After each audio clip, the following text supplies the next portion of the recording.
Ladies and gentlemen, welcome to Campus Consortium's EdTalks, featuring University of Wisconsin-Madison. Today's topic for EdTalks is the Blockchain Revolution in Cybersecurity. Now, before we begin, we would like to thank our dear sponsors for all their support, without which we would not be able to bring these EdTalks to you. As you can see, some of our sponsors are Unified, Quick Launch, HDI, Black Belt Help, Salesforce, and if you would like to become one of our sponsors, you too can send in an email to sharon.das@campusconsortium.org. Moving on, our presenter for today is Mr. Bob Turner, who is the Chief Information Security Officer and Director at the University of Wisconsin-Madison. Bob leads the development and delivery of a comprehensive information security and privacy program by collaboratively implementing information security controls to protect the university's information and its infrastructure from external and internal threats. Prior to joining the university, Bob was a senior associate with Booz Allen Hamilton, where he focused on cybersecurity policy and compliance with assessment and approval of information systems, along with cybersecurity inspection as his principal strengths. Before Booz Allen Hamilton, Bob had a 23-year Navy career in telecommunications and information systems management. Bob is also a certified information systems security professional and a business continuity professional with National Information Assurance Training Standard certificates as a senior systems manager and systems certifiers issued from Naval Post Graduate School. Now, without further ado, I would like to present to you Mr. Bob Turner from the University of Wisconsin-Madison. Over to you, Bob. Well, thank you very much for having me. Great thanks to Campus Consortium and all the work you do for promoting higher education, information technology, and information security. So I want to go to the first slide, if we could, there, and sort of treat the audience to a sunset view of the UW-Madison campus, which sits on the shores of fabulous Lake Mendota here in south central Wisconsin. This is an awesome place to work. There are a lot of great students here, a lot of great faculty, researchers, administrators, and there's also a great team of cybersecurity professionals that I have the pleasure to work with and steer on the path to better information in cybersecurity. So, we're constantly reminded that there is a threat that continues to increase for information systems and the data. And it's occurring at a rate equal to or greater than the new approaches to technology that drives the business of research, education, and outreach. Likewise, the speed and complexity of IT transformation accelerates the pace of change and kind of highlights the complexity in cybersecurity and information protection. What I would like to do today is, of course, share my thoughts on those things in higher education that could be related to the blockchain revolution. So first, a disclaimer. I'm not a mathematician. I'm not a computer scientist, engineer, or in any way the smartest person in the room on the details of blockchain. But as a CISO, it's incumbent upon me to try to understand the concepts of new technology and understand it well enough to be able to advise others on the best ways to use it, the technology, and use it to improve not only cybersecurity, but also the things we do on a regular basis here at the campus. So let's explore, what is blockchain? So in a basic definition, they're essentially a tamper-evident and tamper-resistant set of digital ledgers that are formed in data blocks, each of them containing a hash of the previous block. And one of the things that I I always find this amusing about this is, everybody says blockchain. Oh, you're talking about Bitcoin. Well, yeah, in a way we are. That's one of the things we're going to talk about. But think about that. If you have this set of data blocks and they're validated by a hash of the previous block, and everything seems to be secure, you've got a lot of other opportunities to utilize blockchain for its greater good. So if you think about a set of tamper-evident and tamper-resistant ledgers, you're distributing those ledgers to anybody you're making a transaction with. And what this does is it enables a specific community of users to record transactions, and transactions is kind of a broader set of the word, but in a shared ledger within that community. It's a great opportunity to understand that once the transaction is posted and once it has that math applied to it, that transaction itself can't be changed once it's published. And when it's published, it can be published to multiple sources. So you have lots of redundancy. We call that secure by design. And it's based on the redundancy of the transaction records within the network you're working. All right, so let's talk about blockchain itself. What are the principles of blockchain? We're talking about having a distributed database, and we're talking about a lot of computational issues involved there. So every party in the blockchain has access to the entire database. No single party controls the data or the information within the network. So every party can verify the records of its transaction partners directly without any sort of intermediary. The concept of pseudonymity comes into play here. Every transaction and its values are visible to anyone with access to the network, the system. Each node or a user in a blockchain has a unique 30-plus character alphanumeric address that identifies it. So the user themselves can choose to remain anonymous, or they can provide the name and the rest of the information behind that particular digital value.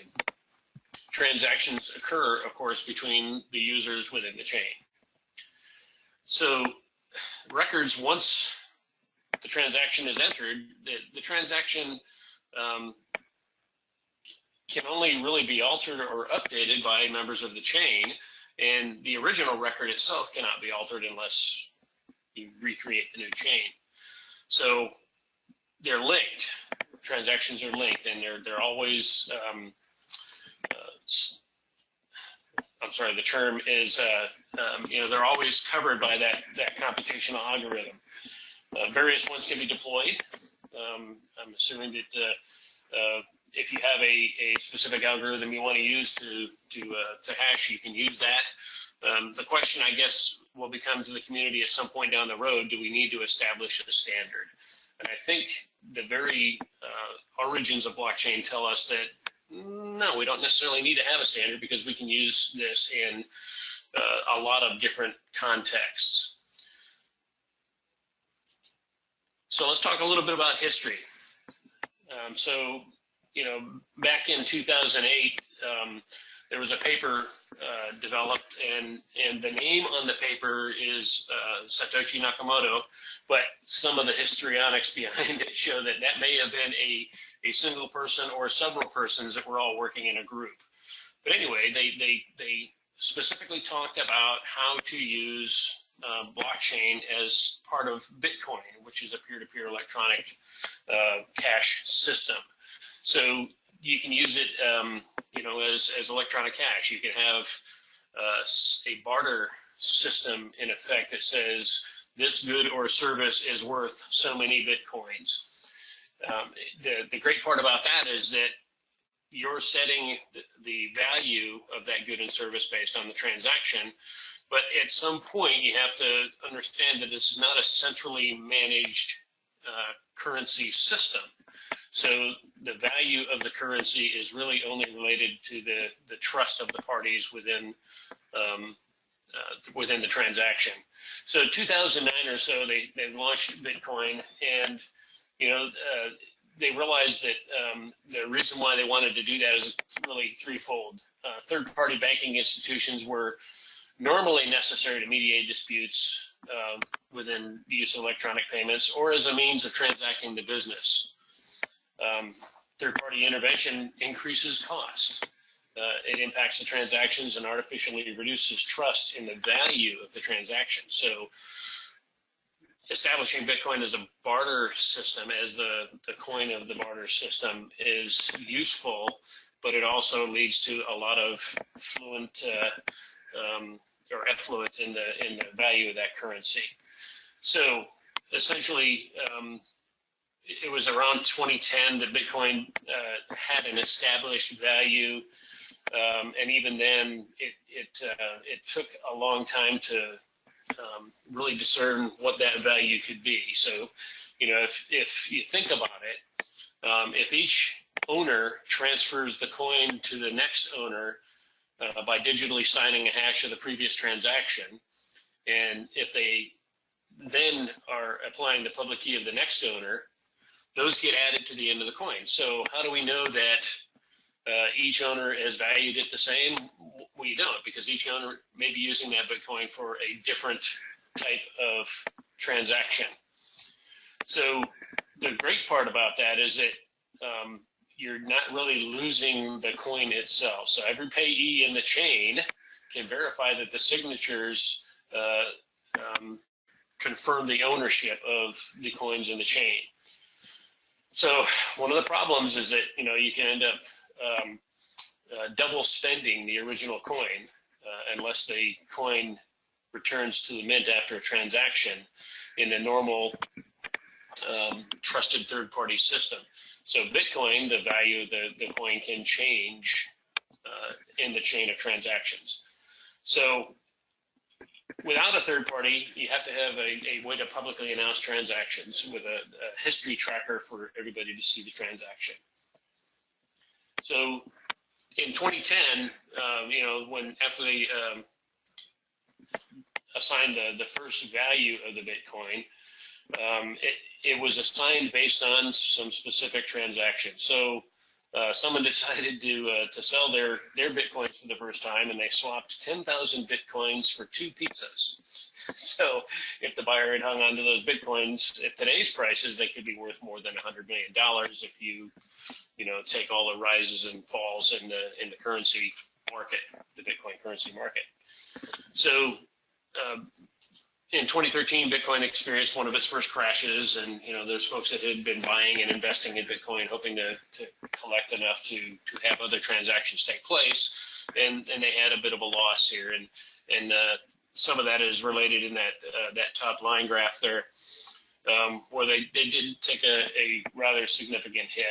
So the other crashes occurred similar to that, but this one, it was a 71% drop in a period of 12 hours. You can see that represented in the middle of the curve. So others occurred in summer of 2017, where Bitcoin had been steadily rising. It had crossed the $1,000 per coin threshold in January of that year.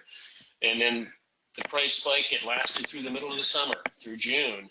But all of a sudden, in mid-July, it had fallen back to about half of that value. So the peak was around 3,000, and then it fell in mid-July down to, by 36% down to about $1,800. So, you know, another one that occurred was in the later on in the fall, September 2017, when it had another climb. It had gotten up to around 5,000 per coin, and then it started plunging. It lost about 37% of its value. And at this point, there were enough investors in the market that the total market cap was estimated to be estimated to be about $30 billion. That's a lot of money and a lot of investors that are probably not very happy. So what other monkey business can take place with Bitcoin and blockchain?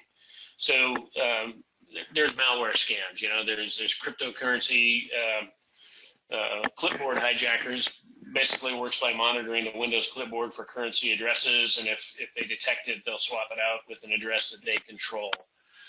That's kind of the old, hijacking the transaction. There were fake Bitcoin exchanges that developed.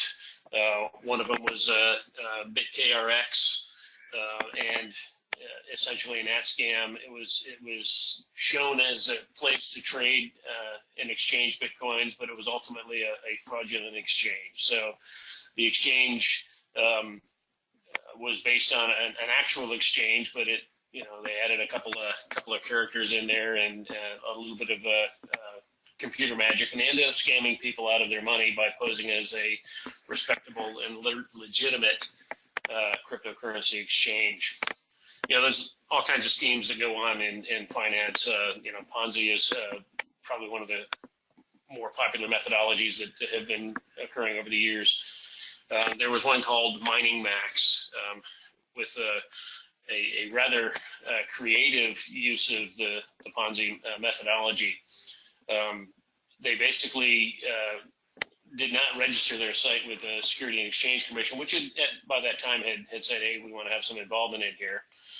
And they promised to provide investors with a daily return on of investment in exchange for an original investment and a commission from getting others to invest. So basically the Ponzi scheme was, give me your Bitcoin and I will tell you what the value of that coin is on a regular basis based on how many other investors we can get in here. So they were asking people to invest around $3,000, and they would get daily notice of the investment's value over a period of years, 2 years, and all that cost was a $200 referral commission for every personally recruited investor that reports into the network and starts exchanging. Another one occurred in early 2018. They called it My Big Coin, and essentially it was a scam that lured investors into sinking, somewhere in the neighborhood of $6 million. And they were actually sued by the U.S. Commodity Futures Trading Commission, and this is according to the case that they filed in January of 2018. The case went on to state that the suit was due to commodity fraud and misappropriation of the value of the coin. Other scams, include one known as the Bitcoin Savings and Trust Centratech case. So they basically were capitalizing on the rise in blockchain-backed companies. These fake currency groups became popular as a way to back the new companies. So unfortunately, with no regulation in the Bitcoin world itself, the door was wide open for fraud, and a lot of the frauds that have taken place, like this particular one, it's simply proliferated through getting investors to buy in through fake websites using faulty wallets, which, by the way, you store your Bitcoins in a wallet when you're out there. The other types of scams out there are just the basic hype up of Bitcoin values, and investors get involved in what they call the pump and dump scam. So it's very cheap to get into, but the high risk is that you're going to lose your investment if you're not careful there. And these are all scams that were occurring in previous eras of coin and trade. So it's important to understand that anytime somebody with ill intent wants your money, they're probably going to try to find a way to get it. So, every investor should always invest with caution and care, no matter what. Bitcoin is no different. So let's talk about malware. So this is a blockchain issue, and one of the things that is out there is what they call the Bitcoin mining malware. It goes by many names, but it's essentially a very computationally intensive task that uses a lot of the energy and processing power within a network to verify transactions. So what people will do is find a way to install the Bitcoin mining software somewhere within your network. It could be as simple as a set of malicious code developed to be deployed to a specific technology, and once it's installed, it starts doing the mining and processing. Computationally checking the values of all those blocks within a chain can really drive up your CPU usage. There's been a number of them recently in the last 18 months or so. And it's essentially, a third party uses a foreign IP and they install the software, and then the application servers are ported, to the coin mining organization. Success is rewarded, with a coin which is added to your digital wallet if you're the perpetrator. But if you're the victim, what it does is drives up CPU usage to nearly 100%, and that makes most of the other applications within that particular server useless.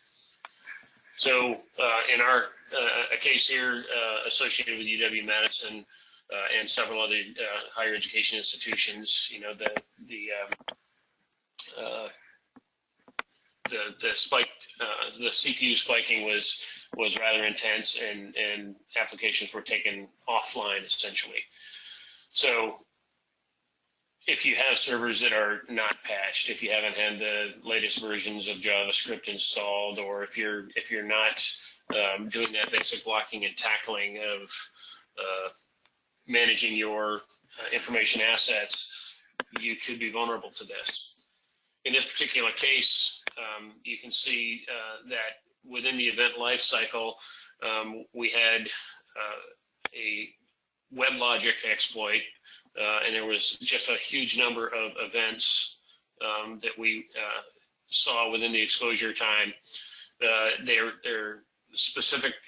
There was 2 specific instances running, and they actually made the malware download request come to the servers. So basically somebody had clicked on a link and it went out and got the malware, downloaded it to the servers. Once it was downloaded, of course, at a specific time, or whatever the time event is, the duration is, they go ahead and start mining so that malware executes. In this case, we were lucky. We found the malware was downloaded, but it didn't actually execute. And that also means that there was no data exfiltration. So the good news is there was no evidence of malware persistence in this case, but your mileage may vary. So my caution to the cybersecurity professionals on the call is, don't take this lightly, but figure out how to respond to those malware events where it looks like your CPU is spiking, because there's a good chance it might be something related to this.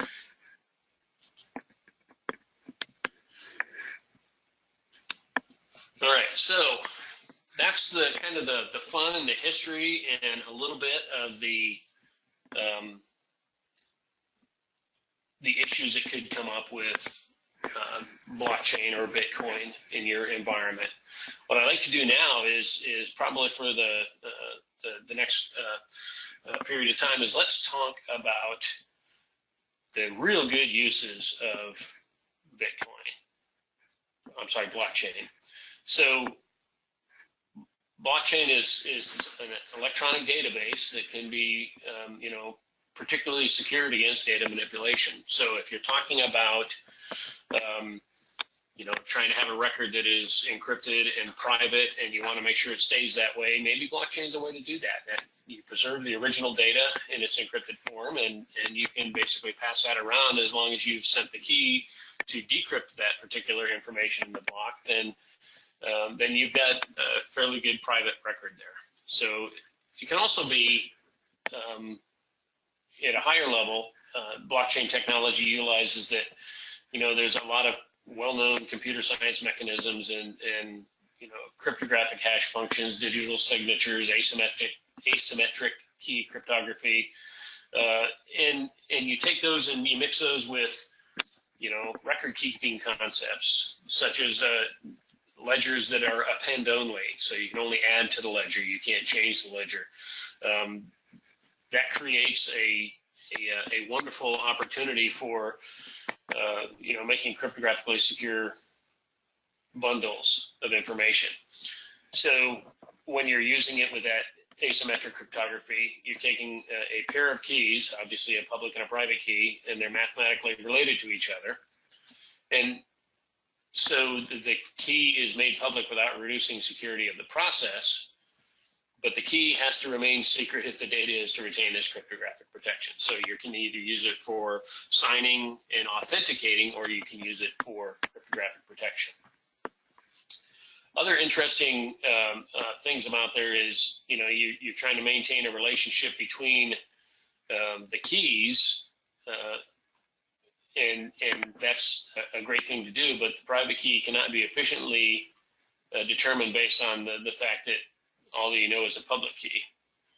So you can encrypt with a private key and then decrypt the public key, and alternately, one can encrypt with a public key and then decrypt with a private key. It's all about key management at some point. So what can it be used for? Well, there's a lot of things,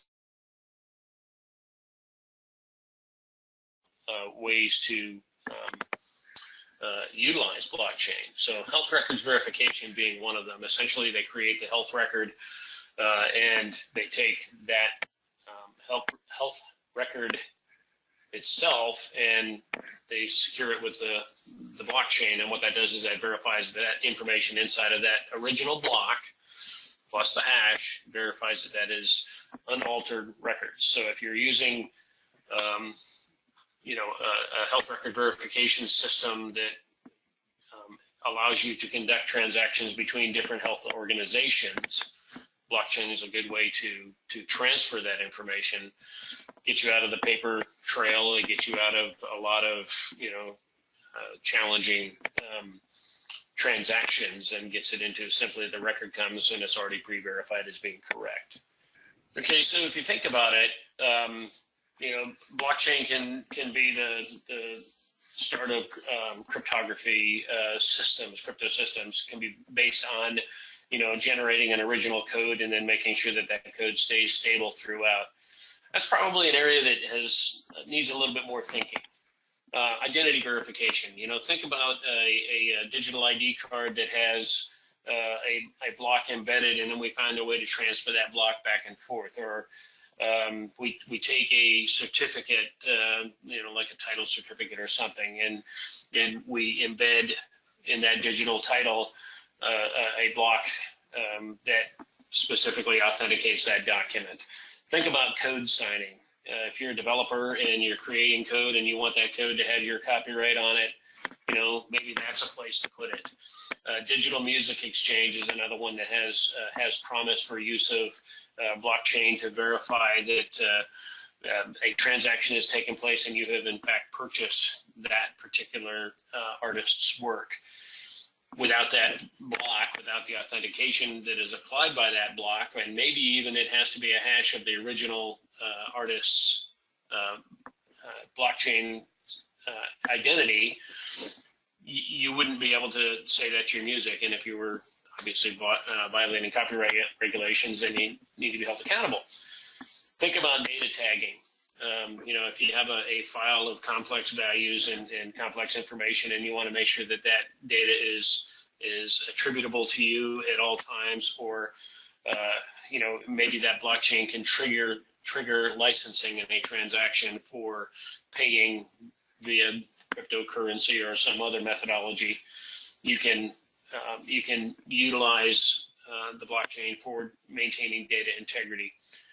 Think of also, other options. So machine tagging. You have a specific server that contains data, and you want to make sure that server stays under control. But maybe you built that as a virtual server in a cloud environment, and you're trying to tag that virtual server so that it does not change. While I don't think that capability is available right now, that is certainly a possibility if you think about it in the future. But for every good that comes from use of blockchain, there's an evil, and that's represented by the the two popular space movies in there, Star Trek and Star Wars. You got to think about the fact that maybe had the Death Star had its plans digitally encrypted using blockchain, that it's a good possibility they wouldn't be in the condition as shown on the slide here. So think about the other things that could be in the future, and that's probably worthy of conversation. I'd be curious if there's any other suggestions that we're coming across, because I do have more. Well, thank you so much, Bob, for that elaborative and a pretty descriptive presentation. I'm sure people sitting across and the ones who are attending the entire presentation were pretty impressed and intrigued. We still have many more questions coming in. So I have a question from Maria. Maria is asking as to which is the best way of incorporating the blockchain in higher ed, ensuring a cyber secure platform. If you could probably answer this one. So, a lot of that depends upon the community that wants to do it. I would say that if you're thinking about within higher education, it's simply just authenticating the blocks, because a lot of the stuff that we want to transfer in higher education, it's not necessarily super secret, but when you're talking about student records, you're going to want to make sure you encrypt those to make sure you're in compliance with FERPA and other laws. The methodology can vary. I would say that here's a case where it's a great use of technology, but we're going to have to figure out what our requirements are going to be in the higher ed space. Hopefully that helps answer the question, but there's some really great articles on using blockchain for data tagging, et cetera, and they're available out there. And I think that I might have included them in the speaker notes to the slides, so maybe if we can make those available afterwards. If not, please reach out and contact me, and I'll give you some of the research that I have found on doing that. Bob, we also have another question from Fred. Fred would like to know as to, will the blockchain last beyond the next 5 years? What's your take on that? So honestly, Fred, I don't think that we can say that right now, because there are so many different uses for blockchain. Like I said, health record verification, monitoring supply chains, copyright protections. If you do just a little bit of research on the internet, you're gonna find that there's all kinds of other uses for blockchain. Boy, my voice is having tough today. So supply chain, think about how efficient supply chains could be if the original vendors had the inventory of the shipment that was secured with blockchain, and every spot along the way they were able to verify that the inventory and the supply shipment matched. Think about fraud protection, fraud reduction in digital records. If the record is signed with a digital block, it becomes an IE tag that shows that as a valid record. Concept, it can extend to a lot of things, Internet of Things. So making sure that a sensor has a specific digital block that it will send out, proving that that is a sensor where data came from for atmospheric control systems, security systems, etc. It would prevent the ability to spoof or enter false information into that type of a system. Think about legal documents. You can have a digital signature that is signed using the blockchain. Those are all things that are still being explored. So 5 years from now, I think we're probably going to be just really getting into the maturity cycle of this technology.